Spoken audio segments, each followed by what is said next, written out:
Hello ಸ್ನೇಹಿತರೆ, ನಮಸ್ಕಾರ ಎಲ್ಲರಿಗೂ. Welcome back to my channel. ಸ್ನೇಹಿತರೆ, ನಾನು ಇವತ್ತು ಓಂ ಶಕ್ತಿ ಮಾಲೆ ಹಾಕೋರಿಗೆ ಒಂದು ಸ್ವಲ್ಪ ವಿಷಯನ ತಿಳಿಸೋಣ ಅಂತ ಬಂದಿದ್ದೀನಿ. ನಾನೇ ಗೊತ್ತಿರೋಳು, ನನಗೇನೆ ಗೊತ್ತು ಅಂತ ನಾನು ಹೇಳ್ತಾ ಇಲ್ಲ ಈ ವಿಷಯನ. ತುಂಬ ಜನ ತುಂಬ ಗೊಂದಲದಲ್ಲಿದ್ದಾರೆ. ತುಂಬ ಜನ ಇನ್ನೊಬ್ಬರನ್ನ ನೋಡಿ ಗೊಂದಲ ಮಾಡ್ಕೋತಿದ್ದಾರೆ.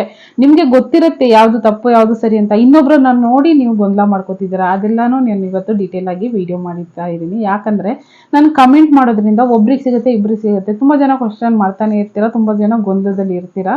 ಈ ಸಲ ನಾನು ಸ್ವಲ್ಪ ಅಂದರೆ ಗ್ರೂಪ್ ಚೇಂಜ್ ಆಗಿ ಹೋಗಿದ್ದೆ, ಅಲ್ಲಿನೂ ತುಂಬ ಜನ ಗೊಂದಲದಲ್ಲಿದ್ದರು. ನನಗೆ ಅವ್ರು ನೋಡಿ ಅನಿಸ್ತು, ಓಕೆ ಈ ಥರನೂ ತುಂಬ ಜನ ಇರ್ತಾರೆ. ಓಕೆ ಅವ್ರಿಗೆ ಗೊತ್ತಿರುತ್ತೆ ವಿಷಯ, ಆದರೂ ಇನ್ನೊಬ್ಬರನ್ನ ನೋಡಿ ಗೊಂದಲ ಮಾಡ್ಕೋತಾರೆ. ಅದಕ್ಕೋಸ್ಕರ ಒಂದು ಸ್ವಲ್ಪ ವಿಷಯನ ಶೇರ್ ಮಾಡೋಣ ಅಂತ ಬಂದಿದ್ದೀನಿ. ಸ್ನೇಹಿತರೆ, ಹೊಸದಾಗಿ ನನ್ನ ಚಾನಲ್ನ ನೋಡ್ತಾ ಇರೋರಾದರೆ ಪ್ಲೀಸ್ ನನ್ನ ಚಾನಲ್ನ ಸಬ್ಸ್ಕ್ರೈಬ್ ಮಾಡ್ಕೊಳ್ಳಿ. ಹಾಗೆ ಪಕ್ಕದಲ್ಲಿರೋ ಬೆಲ್ ಐಕಾನ್ನ ಕ್ಲಿಕ್ ಮಾಡಿ ಆಲ್ ಅನ್ನೋದನ್ನು ಸೆಲೆಕ್ಟ್ ಮಾಡಿ.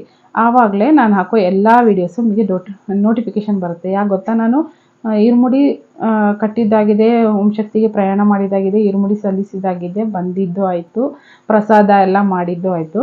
ಅದೆಲ್ಲನೂ ಡೀಟೇಲಾಗಿ ವಿಡಿಯೋ ಮಾಡಿ ಒಂದೊಂದನ್ನೇ ಶೇರ್ ಮಾಡ್ತಾ ಇದ್ದೀನಿ. ಆಲ್ರೆಡಿ ಇರುಮುಡಿ ಕಟ್ಟಿರೋದು, ಇರುಮುಡಿ ಹೊತ್ಕೊಂಡು ಪ್ರಯಾಣ ಮಾಡಿರೋದು ಬಂದಿದೆ. ಇನ್ನು ಟ್ರಾವೆಲ್ ಅಂದರೆ ಯಾವ್ಯಾವ ದೇವಸ್ಥಾನಕ್ಕೆ ಹೋಗಿದ್ದೀವಿ ಅದು ವಿಡಿಯೋ ಮಾಡಿದ್ದೀನಿ. ಪ್ಲಸ್ ಇರುಮುಡಿ ಕೊಟ್ಟು ಬಂದಿದ್ದಾದಮೇಲೆ ಅದರಿಂದ ಯಾವ ರೀತಿ ಮುಂದಿನ ವರ್ಷ ತನಕ ನಾವು ಓಂ ಶಕ್ತಿ ಮಾಲೆ ಇರ್ಬೋದು, ಜೊತೆಗೆ ಇರುಮುಡಿ ಬ್ಯಾಗ್ ಎಲ್ಲನೂ ಯಾವ ರೀತಿ ಇಟ್ಕೋಬೇಕು ಅನ್ನೋದನ್ನು ವಿಡಿಯೋ ಮಾಡಿದ್ದೀನಿ.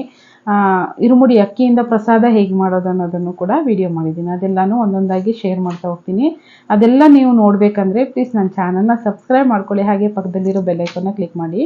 ಆಗಲೇ ನಾನು ಹಾಕೋ ಎಲ್ಲ ವೀಡಿಯೋಸು ನಿಮಗೆ ನೋಟಿಫಿಕೇಷನ್ ಬರುತ್ತೆ. ವಿಡಿಯೋ ಎಲ್ಲನೂ ಮಿಸ್ ಮಾಡ್ದಿರ ನೋಡ್ಬೋದು.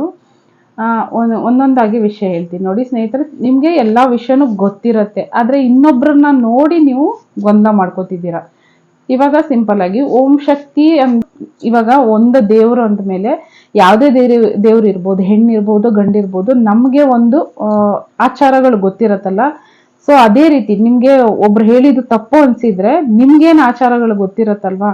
ದೇವರು ಅಂದ್ರೆ ನಾವೆಷ್ಟು ಭಯ ಭಕ್ತಿಯಿಂದ ಇರ್ತೀವೋ ಅಷ್ಟು ಒಳ್ಳೇದು. ಯಾರೋ ಹೇಳ್ಕೊಟ್ಟು ನೀವು ತಪ್ಪು ಮಾಡ್ತಾ ಇದ್ರೆ ಅದರಿಂದ ತಪ್ಪಾಗುತ್ತೆ, ನನ್ಗೆ ದ್ರೋಹ ಆಗುತ್ತೆ, ನನಗೆ ಈ ಥರ ಆಗುತ್ತೆ, ಅಪಶಕುನ ಆಯಿತು, ಆ ಥರ ಎಲ್ಲ ಬೇಡ. ನೀವು ಕರೆಕ್ಟಾಗಿರಿ. ನೀವು ಏನು ಪಾಲನೆ ಮಾಡಬೇಕಲ್ಲ, ಓಂ ಶಕ್ತಿ ದೇವರು ಅಂದರೆ ಎಷ್ಟು ಮಡಿ ಇರಬೇಕು, ಎಷ್ಟು ಸಲ ಪೂಜೆ ಮಾಡಬೇಕು, ಎಷ್ಟು ಸಲ ದೃಷ್ಟಿ ತೆಗಿಬೇಕು, ಹಾಗೆ ಯಾವ ಥರ ಬಟ್ಟೆ ಹಾಕಬೇಕು. ಕೆಂಪು ಕಲರ್ ಅಂದರೆ ಶಕ್ತಿಗಳಿಗೆ ಕೆಂಪು ಬಟ್ಟೆನೇ ಹಾಕಬೇಕು, ಗುರುಶಕ್ತಿಗಳಂದರೆ ಹಳದಿ ಬಣ್ಣದ ಬಟ್ಟೆಗಳನ್ನೇ ಹಾಕಬೇಕು, ಈ ರೀತಿಯಲ್ಲಿ.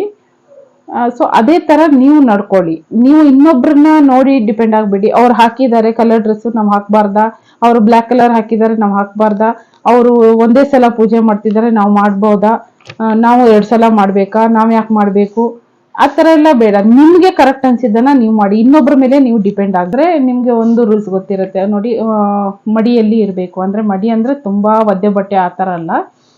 ಕೆಂಪು ಶಕ್ತಿಗಳಾದರೆ ಕೆಂಪು ವಸ್ತ್ರ ಹಾಕೋಬೇಕು, ಗುರುಶಕ್ತಿಗಳಾದರೆ ಹಳದಿ ಬಣ್ಣದ ವಸ್ತ್ರ ಹಾಕೋಬೇಕು ಅನ್ನೋದು ನಿಮಗೆ ಗೊತ್ತಿರತ್ತೆ. ಆದರೆ ಇನ್ನೊಬ್ರು ಯಾರೋ ಹಾಕೊಂಡ್ರು, ಅವ್ರು ನೋಡಿ ಟಾಪು ರೆಡ್ ಹಾಕಿದ್ರು, ಪ್ಯಾಂಟು ಬ್ಲ್ಯಾಕ್ ಹಾಕಿದ್ರು, ಇಲ್ಲ ಪ್ಯಾಂಟ್ ಗ್ರೀನ್ ಹಾಕಿದ್ರು, ಆ ಥರ ಹಾಕೋಬೋದಾ, ಅದೊಂದು ಕ್ವಶನ್ ಕೇಳ್ತೀರಾ. ಇನ್ನು ಸ್ವಲ್ಪ ಜನ ಕೇಳ್ತೀರಾ, ಅವರು ಬ್ಲ್ಯಾಕ್ ಕಲರ್ ಅದನ್ನು ಯೂಸ್ ಮಾಡಿದ್ರು, ಈ ಬ್ಲ್ಯಾಕ್ ಕಲರ್ ಕಾಲಲ್ಲಿ ದಾರ ಇತ್ತು, ನಾವು ಹಾಕೋಬೋದಾ ಅಂತ. ಓಂ ಶಕ್ತಿ ಮಾಲೆ ಹಾಕಿದಾಗ ಬರೀ ಕೆಂಪು ವಸ್ತ್ರನೇ ಧರಿಸ್ಬೇಕು, ಶಕ್ತಿಗಳು ಬರೀ ಕೆಂಪು ವಸ್ತ್ರನೇ ಧರಿಸ್ಬೇಕು ಅನ್ನೋದು ಅಮ್ಮನವರು ಹೇಳಿರೋದು. ಹಾಗೆ ಗುರುಶಕ್ತಿಗಳು ಬರೀ ಹಳದಿ ಬಣ್ಣದ ವಸ್ತ್ರನ ಧರಿಸ್ಬೇಕು. ಎಷ್ಟು ದಿನ ನಿಮ್ಮ ಕೊರಳಲ್ಲಿ ಮಾಲೆ ಇರುತ್ತೋ ಅಷ್ಟು ದಿನ. ಇನ್ನೂ ಸ್ವಲ್ಪ ಜನ ಕೇಳ್ತಿದ್ರ, ಮಾಲೆ ಇರುಮುಡಿ ಸಲ್ಲಿಸಿ ದೇವಸ್ಥಾನದಿಂದ ಹೊರಟು ನಾವು ಟ್ರಿಪ್ ಎಲ್ಲ ಮಾಡ್ತೀವಿ ಅಂದರೆ ನಾವು ಬೇರೆ ಕಲರ್ ಬಟ್ಟೆನ ಹಾಕೋಬಹುದಾ ಅಂತ. ಆ ಟೈಮಲ್ಲೂ ನಿಮ್ಮ ಕೊರಳಲ್ಲಿ ಮಾಲೆ ಇರುತ್ತಲ್ವಾ, ಮಾಲೆಗೆ ಮರ್ಯಾದೆ ಕೊಡಿ. ನೀವು ಮಾಲೆ ಜೊತೆನೇ ನೀವು ಸುತ್ತೀರಾ, ಎಲ್ಲೆಲ್ಲೋ ಹೋಗಿ ಬರ್ತೀರಾ, ಅವಾಗಲೂ ನೀವು ಮಾಲೆ ಕೊರಳಲ್ಲಿ ಇರುತ್ತಲ್ವಾ, ಮಾಲೆನ ತೆಗಿಬಾರ್ದು. ಮನೆಗೆ ಬಂದು ದೇವರಿಗೆ ದೀಪ ಹಚ್ಚಿ, ಆದರೂ ನೀವು ಬೇರೆ ಎಲ್ಲ ಸುತ್ತಿ ಬಂದಿದ್ದೀರಾ ಅಂದರೆ ಸ್ನಾನ ಮಾಡಿಕೊಂಡು ದೇವರಿಗೆ ದೀಪ ಹಚ್ಚಿ ಕೊರಳಲ್ಲಿರೋ ಮಾಲೆನ ಎತ್ತಿ ಅಮ್ಮನವರ ಫೋಟೋಗೆ ಇಟ್ಬಿಡಿ. ಅದ್ರ ನಂತರ ನೀವು ಕಲರ್ ಬಟ್ಟೆನ ಹಾಕೊಳ್ಳಿ. ಎಲ್ಲಿ ತನಕನೂ ನೀವು ಕಲರ್ ಬಟ್ಟೆ ಹಾಕೋಬೇಡಿ. ಎಷ್ಟೇ ಕಷ್ಟ ಇದ್ರೂ ಪರವಾಗಿಲ್ಲ ಸ್ನೇಹಿತರೆ. ಕೆಂಪು ಬಣ್ಣದ ಬಟ್ಟೆಗಳು ನೀವು ಓಂ ಶಕ್ತಿಗೆ ಅಂತ ಎತ್ತಿಟ್ಟಿರ್ತೀರಾ, ಹಳದಿ ಬಣ್ಣದ ಬಟ್ಟೆಗಳನ್ನು ಎತ್ತಿಟ್ಟಿರ್ತೀರಾ, ಅದನ್ನೇ ಯೂಸ್ ಮಾಡಿ, ಏನೂ ಆಗಲ್ಲ. 1-2 ದಿನ ದೇವ್ರಿಗೋಸ್ಕರ ನಾವು ವ್ರತ ಮಾಡೋದ್ರಲ್ಲಿ ಏನು ತಪ್ಪಿಲ್ಲ. ಎಷ್ಟೋ ದಿನ ಏನೋ ಎಂಜಾಯ್ ಮಾಡ್ತೀವಿ, ಹೆಂಗೆಂಗೋ ಇರ್ತೀವಿ. ಈ 2-3 ದಿನದಲ್ಲಿ ಏನೂ ಆಗಲ್ಲ. ಕೆಂಪು ಬಣ್ಣದ ಬಟ್ಟೆನೇ, ಒಳ್ಳೊಳ್ಳೆ ಬಟ್ಟೆನೇ ತಗೊಳ್ಳಿ, ಕಾಟನ್ ಬಟ್ಟೆಗಳು ನೋಡಿ. ನಾನು ಇವಾಗ ಹಾಕಿದ್ದೀನಲ್ಲ, ಓಂ ಶಕ್ತಿ ತಾಯಿಯ ವಿಡಿಯೋ ಮಾಡ್ಬೇಕಂದ್ರೇನೆ ನಾನು ಕೆಂಪು ಬಟ್ಟೆನ ಹಾಕೊಳ್ತಾ ಇದ್ದೀನಿ. ಯಾಕಂದ್ರೆ ನಿಮಗೂ ಅದು ಗೊತ್ತಾಗ್ಲಿ ಅನ್ನೋಕ್ಕೋಸ್ಕರ ನಾನು ಶಕ್ತಿ ಮಾಲೆನೇ ಹಾಕೋದು. ಸೊ ನಾನು ಕೆಂಪು ಬಟ್ಟೆನೇ ಯೂಸ್ ಮಾಡೋದು, ನಿಮಗೂ ಅದು ಗೊತ್ತಾಗ್ಲಿ ಅಂತ ನಾನು ಕೆಂಪು ಬಟ್ಟೆನೇ ಹಾಕೊಳ್ತಾ ಇದ್ದೀನಿ.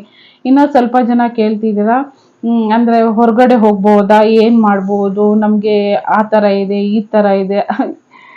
ಓಂ ಶಕ್ತಿ ತಾಯಿಯ ಮಾಲೆ ಹಾಕದ್ಮೇಲೆ ಒಬ್ರು ಕೇಳಿದ್ರು, 2 ಹೊತ್ತು ಪೂಜೆ ಮಾಡ್ಬೇಕಾ? ಅವರೆಲ್ಲ ಒಂದೇ ಹೊತ್ತು ಮಾಡ್ತಾರೆ. ಒಬ್ರು ನಮ್ಮ ಫ್ರೆಂಡು ಒಂದೇ ಹೊತ್ತು ಮಾಡ್ಬೋದು ಅಂತ ಹೇಳಿದ್ದಾರೆ, ನೀವ್ ಯಾಕೆ 2 ಹೊತ್ತು ಅಂತ ಕೇಳಿದ್ದೀರಾ? ನಾನು ಅದಕ್ಕೆ ನನಗೆ ಆನ್ಸರ್ ಕೊಡೋಕ್ಕಾಗ್ದರೆ ನಾನು ಮೆಸೇಜ್ನ ಡಿಲೀಟ್ ಮಾಡಿದ್ದೀನಿ. ಯಾಕೆ ಗೊತ್ತಾ, ಅದರಿಂದ ಇನ್ನೊಬ್ರು ಕೂಡ ಅದೇ ಥರ ನೆಗೆಟಿವ್ ಮೆಸೇಜ್ಗಳು ಹಾಕ್ತಾನೆ ಇರ್ತಾರೆ. ಅದಕ್ಕೋಸ್ಕರ ದಯವಿಟ್ಟು ಕೇಳ್ಕೊಳ್ಳಿ, ಓಂ ಶಕ್ತಿ ತಾಯಿಗೆ 2 ಹೊತ್ತು ನೀವು ಪೂಜೆ ಮಾಡೋದು ಒಳ್ಳೇದು. ತುಂಬಾ ಜನ ತುಂಬಾ ಕಷ್ಟದಲ್ಲಿ ಕೆಲ್ಸಕ್ಕೆ ಹೋಗ್ತಾರೆ, ತುಂಬಾ ಜನ ತುಂಬಾ ಕಷ್ಟದಲ್ಲಿ ತಾಯಿನ ಇದ್ ಮಾಡ್ತಾರೆ, ಅವ್ರಿಗೆ ಆಗಲ್ಲ, ಇಲ್ಲ ಏನೋ ಒಂದು ಆ ಟೈಮಲ್ಲಿ ಅವ್ರು ಮಾಡ್ತಾ ಇದ್ದಾರೆ ಅಂದ್ರೆ ನಿಮ್ಗೆ ಆ ಥರ ಪರಿಸ್ಥಿತಿ ಇಲ್ಲ ಅಂದಾಗ ನೀವು 2 ಹೊತ್ತು ಪೂಜೆ ಮಾಡಿ, ಏನು ತಪ್ಪಿಲ್ಲ. 1-2 ದಿನ ನೀವು ಬೆಳಿಗ್ಗೆ ಸಾಯಂಕಾಲ ಸ್ನಾನ ಮಾಡಿ ಪೂಜೆ ಮಾಡೋದ್ರಿಂದ ಏನಾಗುತ್ತೆ? ಏನೂ ಆಗಲ್ಲ. ಹಾಗೆ ಅದು ಕೇಳಿದಿರಾ, 2 ಹೊತ್ತು ಸ್ನಾನ ಮಾಡ್ಬೇಕಾ? 1 ಹೊತ್ತು ತಲೆಗೆ ಸ್ನಾನ ಮಾಡಿ ಇನ್ನೊಂದು ಹೊತ್ತು ಮಾಡದೇ ಇರ್ಬೋದಲ್ವಾ, ಏನಾಗುತ್ತೆ ಅಂತ. 2 ಹೊತ್ತು ಸ್ನಾನ ಮಾಡಿ, 2 ಹೊತ್ತು ಒಳ್ಳೆ ಬಟ್ಟೆನೇ ಫ್ರೆಶ್ ಆಗಿರೋದಂದ್ರೆ ವಾಶ್ ಮಾಡಿ ಒಣಗಕ್ಕೆ ಹಾಕಿರೋ ಬಟ್ಟೆನೇ ಹಾಕೊಳ್ಳಿ. 2 ಹೊತ್ತು ಪೂಜೆ ಮಾಡಿ, ದೃಷ್ಟಿ ತೆಗೀರಿ, ದೀಪ ಹಚ್ಚಿ ದೇವರಿಗೆ. ಹಾಗೆ ತಾಯಿಯ ಮೂಲ ಮಂತ್ರ ಅನ್ನೋದನ್ನು ನಾನು ಶೇರ್ ಮಾಡಿದ್ದೀನಿ, ಅದನ್ನು ಬೈಟ್ ಮಾಡ್ಕೊಳ್ಳಿ. ನಿಮಗೆ ಬೇರೆ ಏನು ಅಂದರೆ 108 ಪೋಟ್ರೆ ಅದು ಬಂದಿಲ್ಲ ಅಂದರೆ ಪರವಾಗಿಲ್ಲ, ತಾಯಿಯ ಮೂಲ ಮಂತ್ರ ಒಂದು ಗೊತ್ತಿದ್ರೆ ಸಾಕು, ಅದನ್ನು ಬೈಟ್ ಮಾಡ್ಕೊಳ್ಳಿ. ಅದನ್ನು ದೇವ್ರ ಮುಂದೆ ಕೂತ್ಕೊಂಡು ಹೇಳಿ. ಹಾಗೆ ನಿಮ್ಮ ಕೋರಿಕೆ ಏನಿದ್ರು ತಾಯಿ ಹತ್ರ ಬೇಡ್ಕೊಡಿ. ಇಷ್ಟು ಮಾಡೋದ್ರಲ್ಲಿ ಏನು ತಪ್ಪಿಲ್ಲ, ಮಾಡಿ. ಹಾಗೆ ಇನ್ನೇನಾದರೂ ಡೌಟ್ಸ್ ಇದ್ದರೆ, ತುಂಬ ಡೌಟ್ಸ್ ಇದೆ, ನಾನು ಅದನ್ನು ಕಮೆಂಟ್ ಮೂಲಕ ಬರೆದಿಟ್ಕೊಂಡಿದ್ದೀನಿ. ಅದನ್ನು ಇನ್ನೊಂದು ವಿಡಿಯೋ ಮಾಡಿ ಹಾಕ್ತೀನಿ. ಈ ವಿಡಿಯೋ ತುಂಬ ಲಾಂಗ್ ಆಗಿರುತ್ತೆ, ಅದನ್ನು Q&A ಅಂತ ಹಾಕ್ತೀನಿ, ಅದನ್ನು ಕೂಡ ನೀವು ನೋಡ್ಬೋದು. ಅದರಲ್ಲೂ ಕೂಡ ತುಂಬ ಜನಕ್ಕೆ ತುಂಬ ಇನ್ಫಾರ್ಮೇಷನ್ ಸಿಗುತ್ತೆ ಗೊತ್ತಾ. ಯಾಕಂದರೆ ಇವಾಗ ನಿಮ್ಗೊಂದು ಡೌಟ್ಸ್ ಇದೆ, ನೀವು ಅದನ್ನು ಕಮೆಂಟ್ ಮಾಡಿರ್ತೀರ, ಇನ್ನೊಬ್ಬರಿಗೆ ಇನ್ನೊಂದು ಡೌಟ್ಸ್ ಇದೆ, ಅದನ್ನು ಅವ್ರು ಕಮೆಂಟ್ ಮಾಡಿರ್ತಾರೆ. ಸೊ ಅದನ್ನು ನೋಡೋದ್ರಿಂದ ನಿಮಗೂ ಒಂದು ಕ್ಲಾರಿಟಿ ಸಿಗುತ್ತೆ, ಒಂದು ಗೊಂದಲ ಕಮ್ಮಿ ಆಗುತ್ತೆ ಅಂತ ನನ್ನ ಅನಿಸಿಕೆ. ಅದಕ್ಕೋಸ್ಕರ ಚಾನಲ್ನ ಸಬ್ಸ್ಕ್ರೈಬ್ ಮಾಡ್ಕೊಳ್ಳಿ. ಹಾಗೆ ಪಕ್ಕದಲ್ಲಿರೋ ಬೆಲ್ ಐಕಾನ್ನ ಕ್ಲಿಕ್ ಮಾಡಿ, ಆಗಲೇ ನಾನು ಹಾಕೋ ಎಲ್ಲ ವೀಡಿಯೋಸು ನಿಮಗೆ ನೋಟಿಫಿಕೇಷನ್ ಬರುತ್ತೆ. ವಿಡಿಯೋ ಎಲ್ಲನೂ ಮಿಸ್ ಮಾಡ್ದಿರ ನೋಡ್ಬೋದು. ಹಾಗೆ ಏನಾದರೂ ಡೌಟ್ಸ್ ಇದ್ದರೆ ಪ್ಲೀಸ್ ಕಮೆಂಟ್ ಮಾಡಿ ಕೇಳಿ, ಆನ್ಸರ್ ಮಾಡ್ತೀನಿ. ಅಷ್ಟೇ ಹೇಳಬೇಕಾಗಿದ್ದು. ಥ್ಯಾಂಕ್ ಯು ಸ್ನೇಹಿತರೆ, ನಮಸ್ಕಾರ. ಓಂ ಶಕ್ತಿ.